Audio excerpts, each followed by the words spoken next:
है ही तो। लेकिन मैं एक एग्जाम्पल देना चाहती हूँ,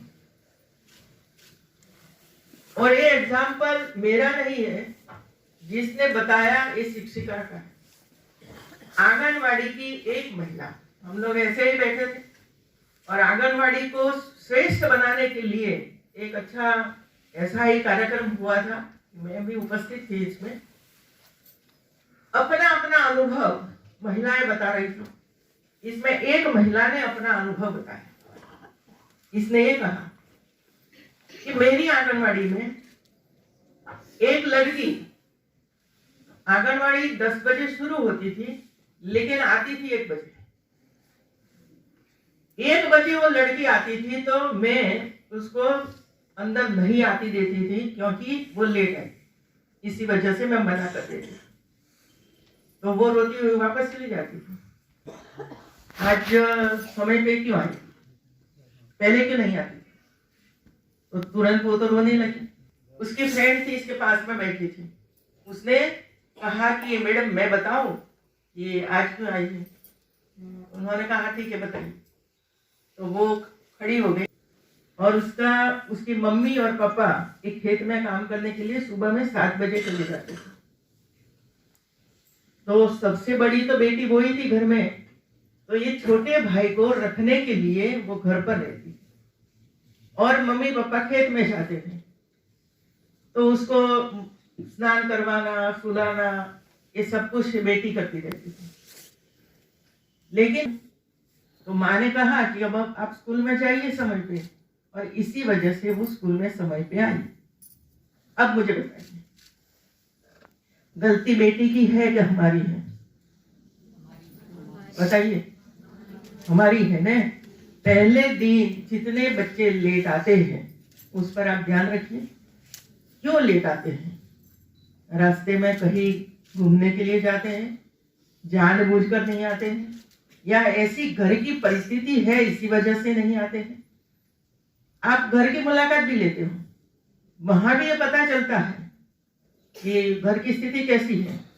इस हिसाब से हमें बालकों को पहचानना है और पहचानने के बाद उसके साथ व्यवहार करना है।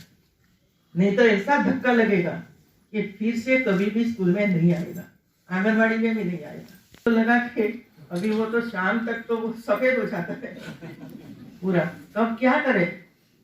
तो उसने सोचा कि अच्छा मैं उसको हैंड कर्चीफ दे दूं, लेकिन बाजार में लेने के लिए जाती है तो खर्च होता है।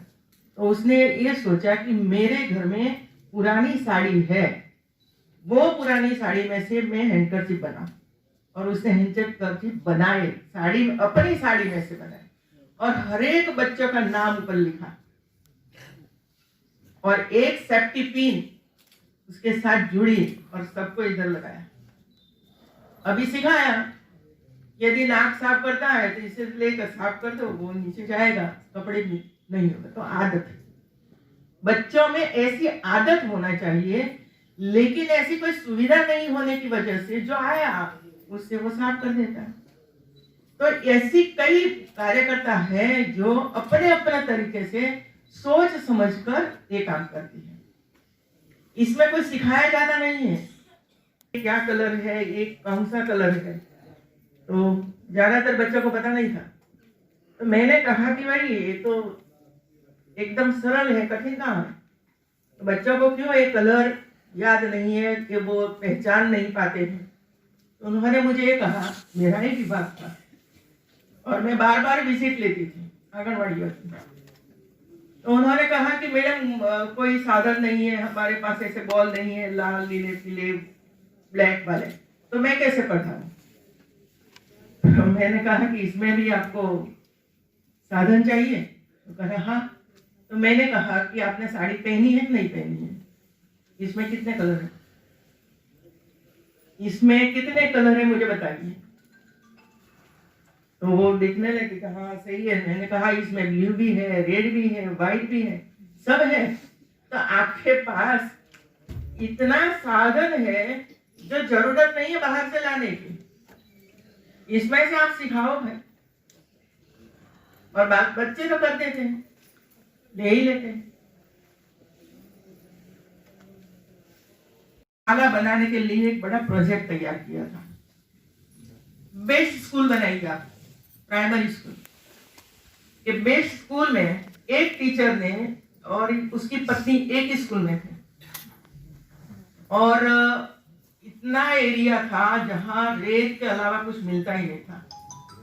वहां कोई पेड़ पौधा बड़ा ही नहीं होता था, तो स्कूल में कुछ था ही नहीं। लेकिन वे लोगों ने सोचा कि स्कूल में हमें पेड़ लगाना है, तो वे लोगों ने रेलवे स्टेशन बाजार में गए, वहां जाकर खाली बोतल इकट्ठा किया, खाली बोतल, और लेकर, और जितने बच्चे थे इतने लगभग तैयार लेकर आए बोतल। बच्चों को बुलाया और कहा कि एक एक बोतल आप ले जाओ, घर से पानी लाना है। तो बच्चे एक दूसरे की ओर देखने लगे कि पीने का पानी नहीं है, तो माँ तो देगी ही नहीं, अरे कुएं में से लाना पड़ता है दूर से। उन्होंने कहा नहीं, पीने का पानी नहीं लाना है, तो कौन सा पानी लाना है? उन्होंने बताया कि ऐसा करो, आपकी मम्मी, मुझे ये काम करना है, तो मार्ग आपको मिल ही जाएगा कि कैसे ये हमें पूरा करना है। मैंने बीच में पेंसिल की बात की, आपको जन्माष्टमी की बात की, वो भी कर सकते हैं, लेकिन इसके लिए पूरा प्लानिंग करना पड़ता है, साल भर का प्लानिंग करना पड़ता है। और ये प्लानिंग आपके टेबल पर या तो आपकी दीवार पर रखना चाहिए, और ये देखना चाहिए कि रक्षाबंधन या तो राखी का त्योहार कब आता है, जन्माष्टमी कब आती है, 15 अगस्त कब आती है, वो कब आता है, बारिश कब शुरू होगी, ये सब आपके सामने होना चाहिए। और इस हिसाब से आपको बच्चों को तैयार करना चाहिए। 15 अगस्त, अभी 26 जनवरी आने वाली है, तो क्या हम स्वतंत्र के गीत 2, 3, 4 गीत बच्चों को नहीं सिखा सकते हैं? पहले से एक्शन से साथ भी वो कर सकते हैं, लेकिन इसके लिए आपको 15 दिन पहले ये सोचना पड़ेगा कि मुझे ये करवाना है, तो मुझे लाइब्रेरी में से बुक लानी पड़ेगी, वो ढूंढना पड़ेगा, बच्चों को सिखाना पड़ेगा। प्रजासत्ताक दिन आ रहा है, तो इसके लिए काम करना है। महात्मा गांधी का जन्म जयंती आती है 2 अक्टूबर को, तो हमें करना है, तो 10 गांधी बनाओ भाई। अरे सबको गांधी बना दो, नहीं इसमें क्या बात है। वो जब बड़ा होगा, बड़ा बिजनेसमैन होगा, तब वो सोचेगा कि मैं छोटा था तब मुझे महात्मा गांधी बनाया था, और तब उसको पता चलेगा कि अभी 8वीं कक्षा में हूँ तो मुझे महात्मा गांधी बनने का मौका मिला था, तो क्यों किया था मेरे टीचर ने। तो लाइब्रेरी में जाएगा, महात्मा गांधी की बुक लाएगा, पढ़ेगा और इसमें से सीखेगा। ये याद रहता है, उसको याद रहता है। प्राइमरी टीचर और आंगनवाड़ी की टीचर को आज भी बड़ा बिजनेसमैन हो या भारत का प्रधानमंत्री हो, उसको वो याद है कि मेरे टीचर कौन थे प्राइमरी में, मुझे किसने सिखाया, वो याद रखते हैं। मुझे भी याद है कि मेरे टीचर कौन थे, लेकिन कॉलेज में कौन से प्रोफेसर आए, क्या पढ़ाया, क्या सिखाया, तो ऊपर से ही चला जाता है, ऊपर से ही चला जाता है। लेकिन जिसने फाउंडेशन बनाया है बच्चों का, उसको याद सभी लोग याद रखते हैं कि मुझे इतनी सैलरी मिलती है, मुझे इतनी सैलरी मिलती है। सैलरी के हिसाब से काम नहीं करना है, हमें भारत का भविष्य गढ़ना है। और भारत का भविष्य उज्जवल कैसे बनेगा, तो ये हमारे जो छोटे नन्हे मुन्ने बच्चे हैं, वो तैयार होकर बड़े होंगे, तो वो ही भारत का भविष्य बनाने वाले हैं। और इसी वजह से मैं मानती हूं कॉलेज एजुकेशन तो होता रहेगा। 9वीं 10वीं 11वीं के बच्चे को बहुत ज्ञान नहीं दोगे तो अपने आप तैयार हो जाएंगे। लेकिन शुरू से जो बच्चे हैं, आंगनवाड़ी से लेकर 1ली, 2री, 3री, 4थी कक्षा तक के बच्चे, उन पर ज्यादा से ज्यादा ध्यान देना चाहिए। और इसी वजह से नई शिक्षा नीति में इसका पूरा बहुत ही बल दिया गया उस पर, और ये कहा गया है कि मातृभाषा में शिक्षा होनी चाहिए, क्योंकि मातृभाषा में हम समझ सकते हैं। ये विदेशी भाषा में बच्चे नहीं समझ सकते, वो टटन कर देते हैं, लेकिन समझकर नहीं सीखते हैं।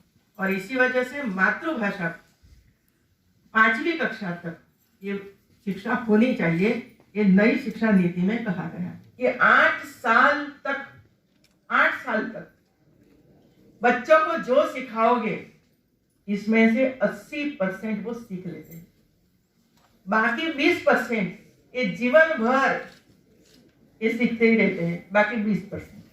तो 80% जब हमारी चौथी कक्षा तक के बच्चे पढ़ लेते हैं तो कितनी महत्वपूर्ण शिक्षा का समय है, महत्वपूर्ण शिक्षा का समय। तो ये हमें ये करना है मित्रों। और अनार लेकर आए, दादी ने अनार में से जूस बनाया, दादी ने मुझे जूस पिलाया और मैं स्वस्थ हो गया। एक कविता मैंने एक बुक में पढ़ी थी, तो मैंने एक टीचर को कहा कि जरा पढ़ाइए बच्चों को, तो वो जैसी तरह मैं बोल गई ऐसी वो बोल गई। और बच्चों को इतना प्रश्न पूछा, दादा क्या लाए, बच्चे बोले अनार, अनार में से क्या हुआ, तो जूस बनाया, जूस किसने पिया, तो बच्चों ने पी लिया, खत्म। अब आप सोचिए कितनी बातें इसमें बताई हैं। अनार बताया है, इस हिसाब से आप पूछ सकते हो कि अनार के अलावा दूसरा क्या सा फ्रूट्स है, तो बच्चे बोलेंगे वो फ्रूट है, वो है, वो है, वो फ्रूट है, नाम बोलेंगे बच्चे, तो आपको पता चलेगा कि 8-10 फ्रूट्स तो वो देखते हैं। क्या खाते हो, फ्रूट खाते हो, क्या फ्रूट खाते हो, वो प्रश्न भी आप पूछ सकते हो इसमें से। ये फ्रूट्स कहाँ से आता है, तो कोई बाजार बोलेगा तो पूछो बाजार आपने देखा है, बाजार में क्या क्या मिलता है, तो बोलेंगे सब्जी मिलती है, वो मिलता है, वो मिलता है। अच्छा, बाजार में कहाँ से आता है, बोलोगे कि खेत में से आता है, तो खेत में कौन उगाता है, तो किसान आएगा। तो ऐसे आप एक ही शब्द पर 8-10 प्रश्न करोगे तो उसको पूरा पता चलेगा कि कहाँ ये पकता है, कैसे पकता है, कहाँ बाजार आता है, बाजार में से घर में आता है, घर में उसका जूस बनता है और दादा दादी प्रेम से हमें जूस पिलाते हैं बड़े करने के लिए, पोषण युक्त आहार देने के लिए।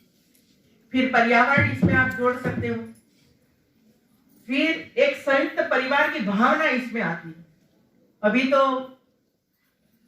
मम्मी पापा और एक दो बच्चे, वो ही हमारा परिवार। दादा दादी तो किसी के घर पर होगा, किसी के घर पर नहीं होगा, तो आप पूछ सकते हैं हम कि दादा ने ये लिए, दादी ने ये किया, तो आप दादी के लिए दादा के लिए कुछ करते हो, उसको पानी पिलाते हो, खाना खिलाते हो, चलने में थोड़ी सी दिक्कत आती है तो पकड़ कर ले जाते हो। तो ऐसे प्रश्न पूछोगे तो पता चलेगा कि हाँ नहीं करते हैं, और जो नहीं करते वो चुपचाप बैठे रहते हैं, पता चलेगा। फिर आप उसको सलाह दो, ये दादा दादी है हमारे, ये घर भी उसका होगा, इसने बड़ा किया है, आप लोरी सुनाते हैं वो। तो एक संयुक्त परिवार की भावना भी हम इसमें दे सकते हैं।